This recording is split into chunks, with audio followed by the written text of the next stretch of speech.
Good morning, NEC online class EL120. This is Scott Sexton, and we're going to be going over our actual book itself. Hopefully, everyone can see my screen. Um, Try to get this done for you guys pretty easy here. We're going to be looking at Electrical Level 1 Trainee Guide, and we're going to be utilizing Module 5, which is the Introduction to the National Electrical Code. I'm sure all of you have gotten your books at this point and are looking through different things. I encourage you to always look forward. These books, any of them that you have, are for you to be able to use to be able to get caught up in the class or stay up with the class. Okay. As you see here, we actually see a National Electrical Code book, NEC book. Notice the tabs on the right. These tabs are actually something that I utilize myself. I've got my book here, and I have all of my tabs in it, ranging from basically the contents and the introduction, definitions, etc., grounded conductors, whatnot. And as we do these questions, understand that I pull these questions directly out of the book, uh, referencing the code book itself. So yeah, that's it. We're going to move forward with this. So the NEC is one of the most important tools for electrician. When used together with the electrical code for your local area, the NEC provides for minimum requirements for the installation of electrical systems. This module will describe the purpose of the NEC and explains how to use it and define installation requirements for various electrical devices and wiring methods. Okay. This also provides an overview of the National Electrical Manufacturers Association and the nationally recognized testing laboratories.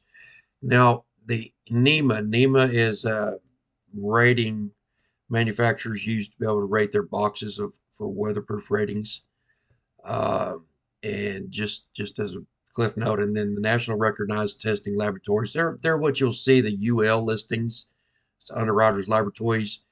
Depending on the equipment, depending on what it is that you're getting tested uh, to be brought for the products to be brought to the market, there are multiple testing laboratories, but UL is the one that people normally go with, or that's the most prevalent one.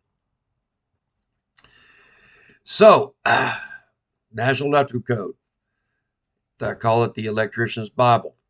Uh, so we want to reference it first and foremost to be able to find information. Not everything you need to be able to do your trade is in this book. This book doesn't tell you how to do your trade. It doesn't tell you how to put it in. It does give you, however, the basis on what they want it done as far as the safety and code compliance. So when you complete this module, you should be able to do the following. You should be able to explain the purpose of the NEC and the history. Trace the history of the NEC and identify the roles of the other organizations. Some of the first questions that I gave you on this module basically was directly out of the front of the book, asking you to look up the different code making panels. And basically, as I do this course with you, we will be working from the front of the book to the back. I have on one of the assignments I give out to everyone, there was a little riddle on there, kind of giving you an idea that we're working from the front to the back. Okay. So we're going to be able to identify the chapters in the NEC and use the NEC to find specific installation requirements. Okay, so um, it goes to talk about different supervision and performance tasks under the supervision of the instructor. You should be able to do the following, and you guys can read these 1, 2, 3, and 4. It's basically how to look up and utilize this book and to answer questions. Now, I'm not going to go into the super detailed parts about you guys having to use different uh, tables or calculations or anything else. That's for further classes. In this, I want you to be able to utilize how to utilize the book, how to actually open it up, how to look for the things that you need to use to be able to answer the questions. We'll talk to you about keywords. I'll talk to you about the indexes and then the articles and chapters and exceptions in the book. Um, As we're reading down through here, you can see these articles and chapters and exceptions and informational notes here, which particularly are trade terms. Any one of those can be looked up at any given time. Okay. Mind you, the National Electrical Code is regulated by the National Fire Protection Agency. In the end, it's about saving lives. We're trying to not cause fires in the short and long of it. We're going to move on to the contents of the book. Okay, again, we are in module or chapter 1 or book 1, module 5.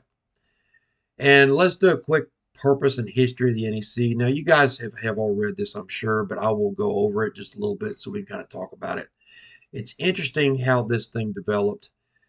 So we got our trade terms here on section 1.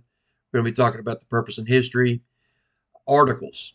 Okay, I want you guys to familiar yourselves with the articles, beginning in Article 90 and ending with Article 840. And I think this is based on the 17 or the NEC 17.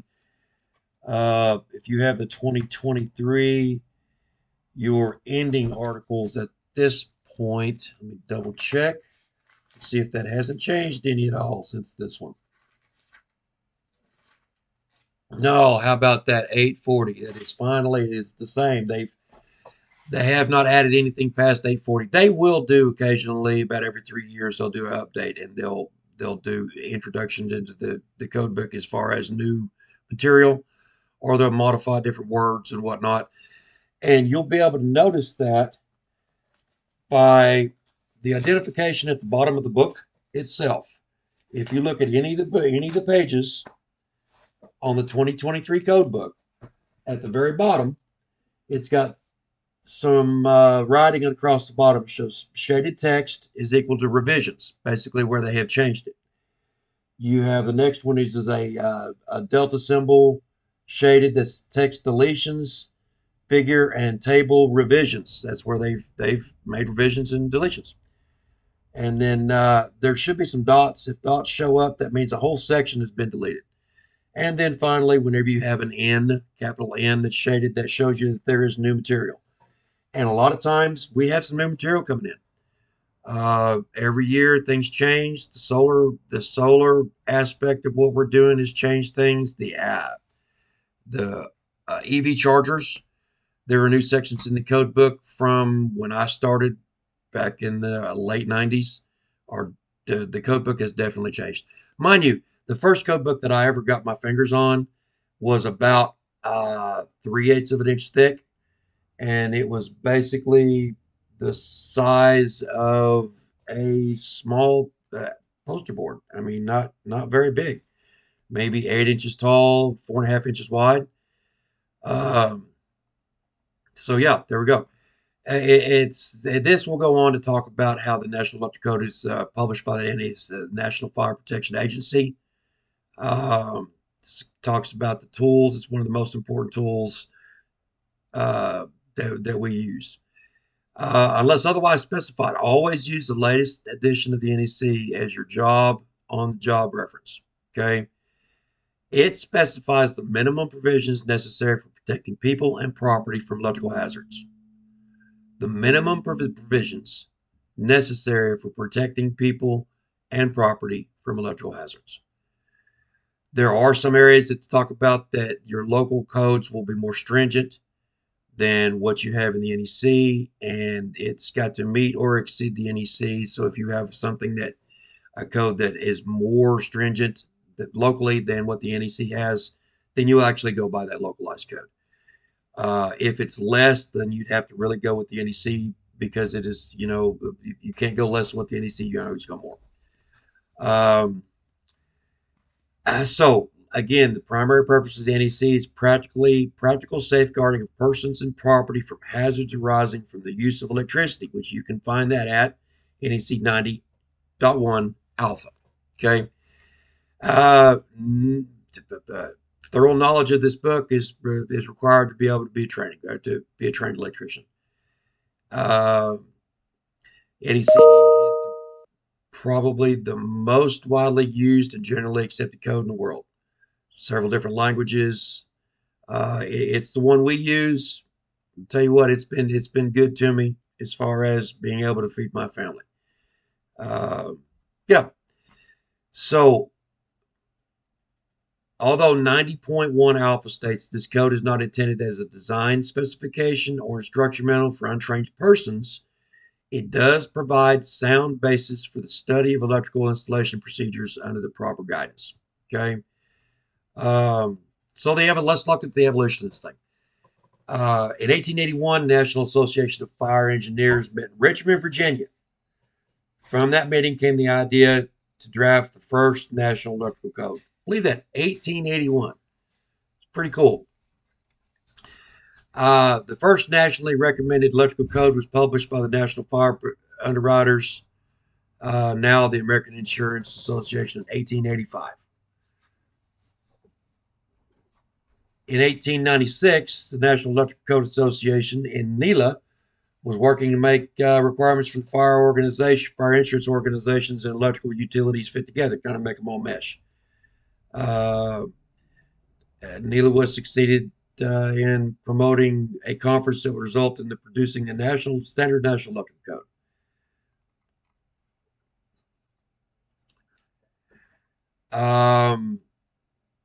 So in 1887 or 1897, the first edition of the NEC was published. Okay. The organization produced the NEC was known as the National Conference on Standard Electrical Rules. This group became a prominent organization, and its job is to develop the NEC. Again, we're reading through from here. 1911, NFPA took over the administration of the control of the NEC. However, the National Board of Fire Underwriters continued to publish until 1962. Okay, from 1911 now until now, the NEC's experienced several major changes, as well as regular 3-year updates. You'll notice that it goes from, some of you may have a 2020. I have these, or used to have these things all the way back into the 90s series. Don't normally keep them, just kind of let them go. My latest one is a 2023. 1923, the NEC was arranged and written, and in the 1937, it was editorially revised. In 1959, the NEC adopted a numbering system that we could actually find things in the dead book, in which each of the sections and articles was identified with an article and a section number. 1949, NFPA reorganized the NEC to its present structure. The present structure consists of correlating committees and code making panels. And we've already kind of looked at that whenever on one of your first sections in the questions I had you go back and look at those. The principal function of the correlating committee is to ensure there's no conflicts, that correlation's been achieved, regulations governing committee and projects have been followed, and the practical schedule of revision and publications is established and maintained. Okay, each one of these members are a member of a either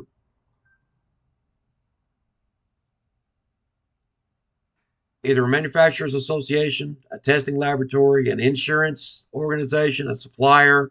Electrical inspectors are represented, electrical engineers, electrical manufacturers, inspectors, designers.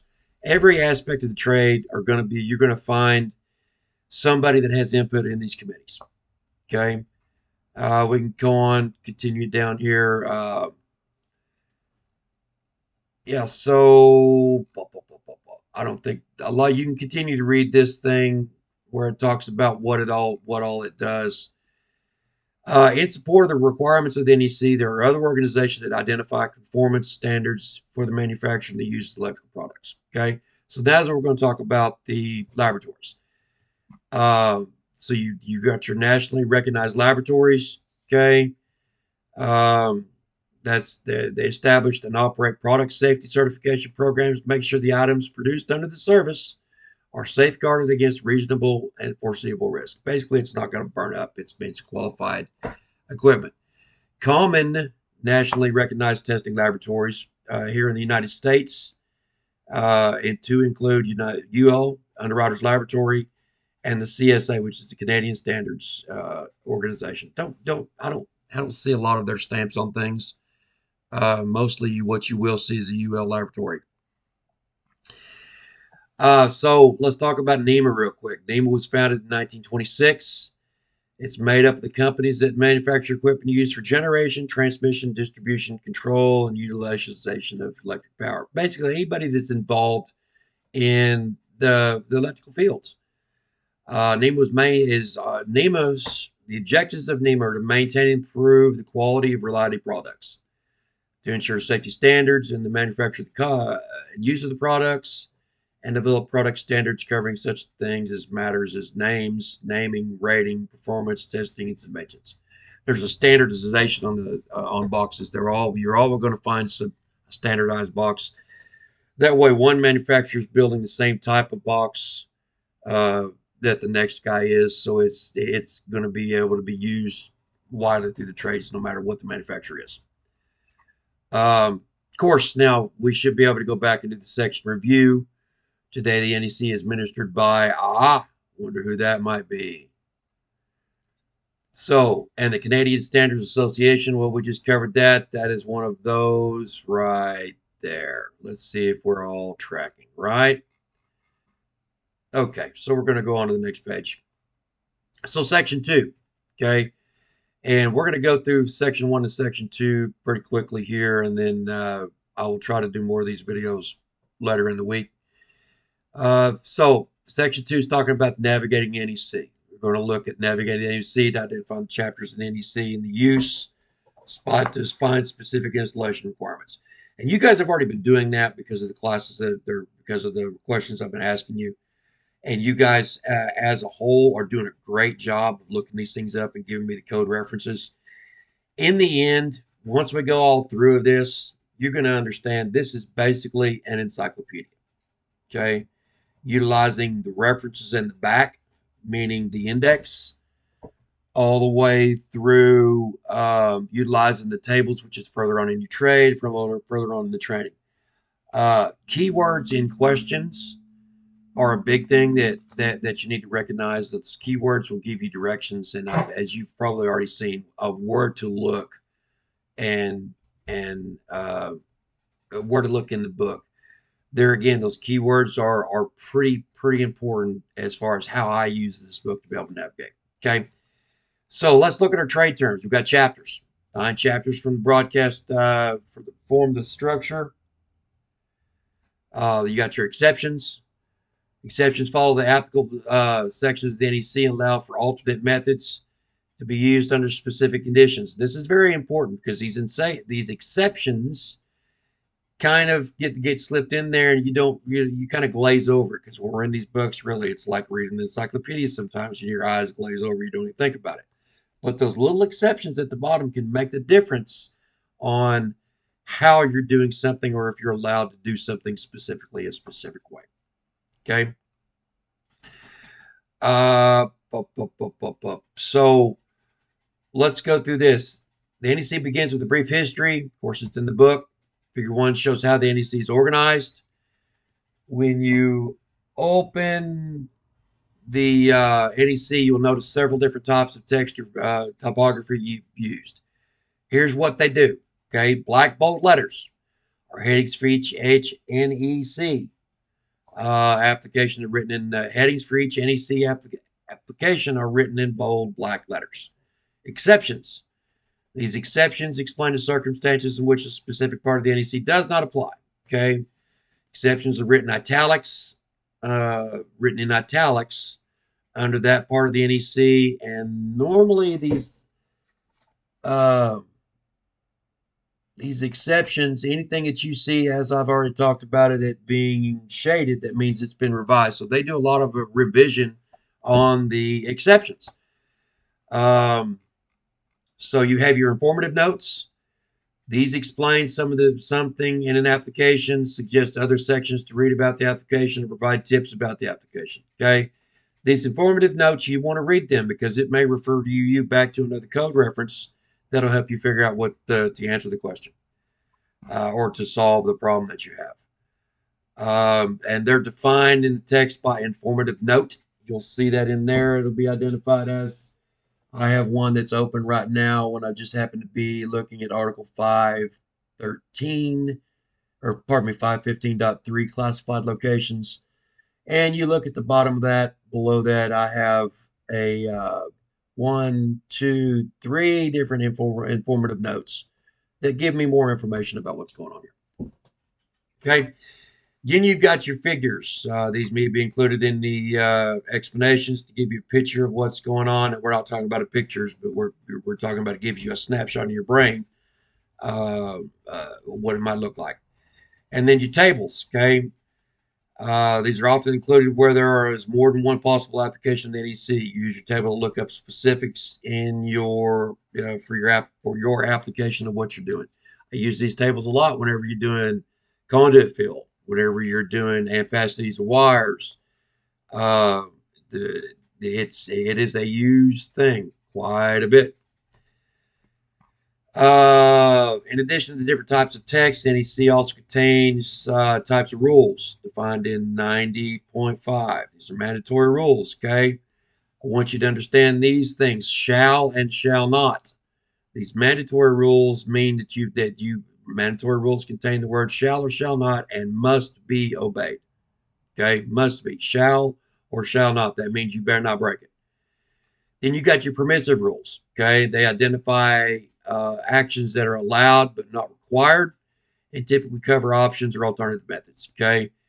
Shall be permitted or shall not be permitted. So you got to remember that. Shall or shall not, and then shall be or shall not be permitted or shall not be required, okay? It kind of gets wordy a little bit.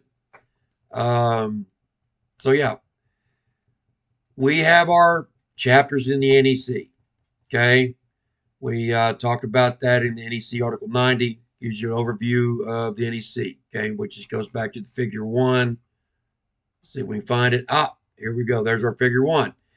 And if you look at this figure 1, it starts off showing you that you got your correlating committees, okay, and NFPA staff. That's the very front of the book. Then you go into the second part, which is the NEC Article 90, okay, which is basically the introduction like we talked about. Then you have 1, 2, 3, 4 different parts, okay, in these chapters from 1 to 9. You got your articles, your parts, and your sections. These will include examples, exceptions, informative notes, tables, and figures, okay? Then you move on to your informative annexes in the back, okay? Going on with the index in the very back, very, very back. And then you talk about an NEC schedule. You'll see that in the very back of your book. It's whenever their next stand by. Let's read and see what it actually says. Yeah, so it's literally on the very back of the book. Tells you about more information, copyrights, submitting, methods of changes, etc., etc. Catch up there. There we go. Okay, so let's move on. We're talking about the main body. So you got the purpose of the NEC. You got the scope, how the codes of code arrangements, the enforcement, mandatory rules, and explanatory material, formal interpretation, examination of equipment, wiring, planning, and units of measure. Okay. The remainder of the code is organized into 9 chapters, followed by the informative annexes, the index, the schedule, the next code, and the formative submitting proposal changes. Basically, that last part is if you say, hey, I don't like this code, I think it needs to be changed, you can actually submit to any one of these committees, and it tells you in the back of the book what that process is.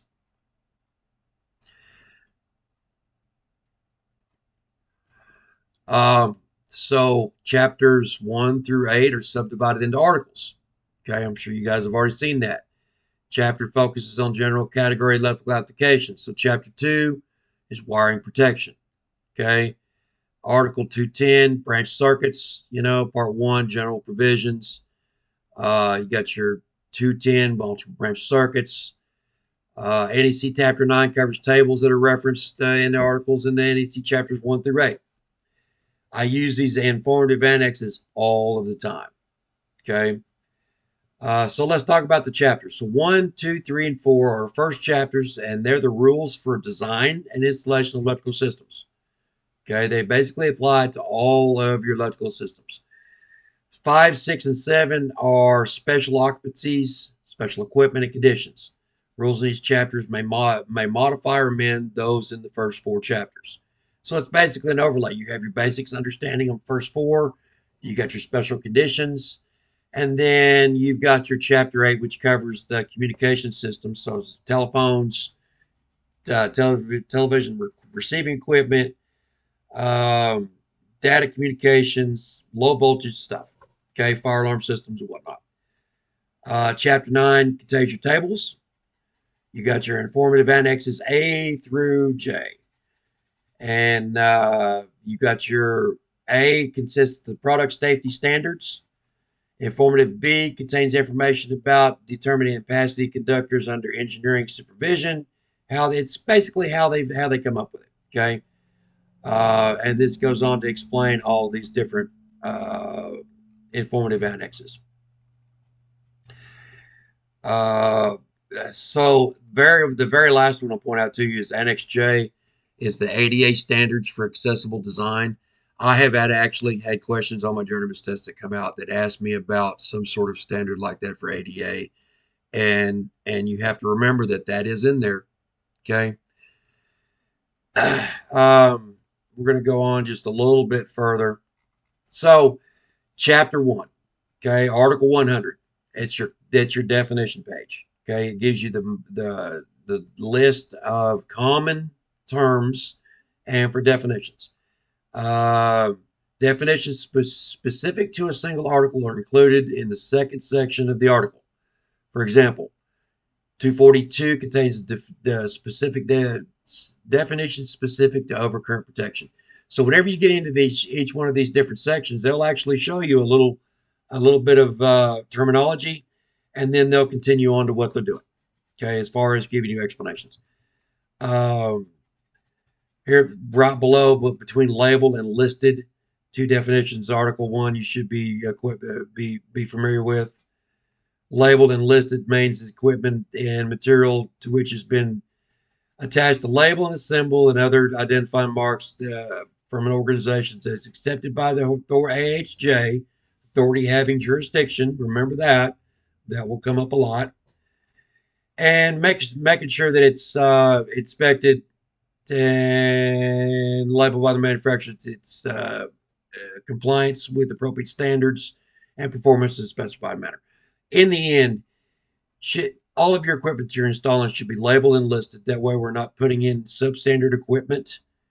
And yes, saying there has been times where, over the years that substandard equipment's been slipped in and people have used it and it's actually caused fires, caused failures, and caused problems. Okay. Um, so, besides the installation rules, you will also have to be concerned with the type and quality of materials that are used in the electrical wiring system, like I just said.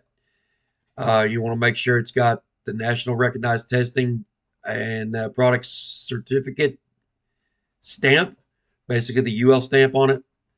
And that will pretty much get you through any kind of problems that you've got. If you're buying it from a standard supplier that's locally to you, here in Detroit would be Annixter, City Electric, any of those.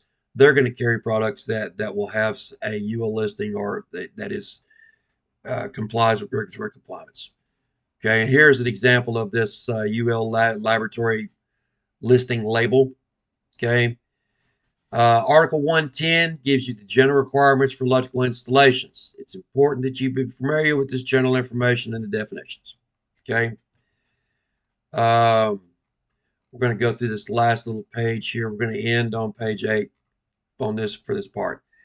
NEC Chapter 2 discusses wiring design and protection. The information electrical technicians need most often, and it's real. It gives you the basis of what you're asking for, what you need. Article 200 contains important information on use of grounded conductors. Okay, grounded conductors. 210 and 215 cover the provisions that are required for branch circuits and their ratings and required outlets. 220 contains the requirements for calculating branch circuit feeders, service loads, etc. And this goes on to kind of give you, if you want to read more into it, I want all of you to read more into it, but I'm just not going to read this thing verbatim. We're just going to hit a high level of it. Okay. I'm a big on cheat sheets. Okay, to be able to keep me remembering because I'm almost 53 years old, and my memory doesn't work as good as it should. So we talked about the 9 different sections of the code book, and it's basically general. Okay, general conditions. Wiring protection is the second section, which basically covered the full 200 sections. You've got your wiring methods and materials. That's going to cover the 300 series. Equipment for general use is going to cover your 400 series. And when I say series, is the articles 400s there. And that kind of stops at about 440 or so. And then we get to, excuse me, that goes to about 460. Your special occupancies are in the section 5, which would go to your 500 series. So you see what we're talking about is, the 200 series, the 300 series I call, but it's articles 200s and the 300s and whatnot. Kind of gives you a quick reference. And if you're minded, hey, my special occupancy stuff, well, I need to go to any of the 500 series to be able to start finding it. Okay. Or, for example, equipment, you're talking about your motors, any kind of equipment you're going to be connecting to it. It's going to be found in the 400 series. You got your special equipment in the 600 series, all the way from electric signs and all the way through fire pumps and fire equipment. The special conditions, that's your 700 series. That's going to talk about emergency systems, optional standby, interconnected, power limited, fire alarm systems, and fire optical fiber cables or fiber optics. Okay. Your comm systems, there's going to be the 800 series. That's going to be your requirements for communications, circuits, antenna systems, coax, network powered, and premises powered stuff. The data guys and the electrical guys split kind of over the years. Uh, there we have some codes in our code that regulate what they're doing. They have different set of codes and installation standards for theirs. It doesn't really get covered a lot in here in the NEC. If you get any one of you want to learn more about that, just reach out to me and I'll give you some more information on that. In the end, I would like for you guys to continue reading. Okay, and like I said, these articles in these series, I gave you a quick rundown on these, but I want you to read through these and understand them.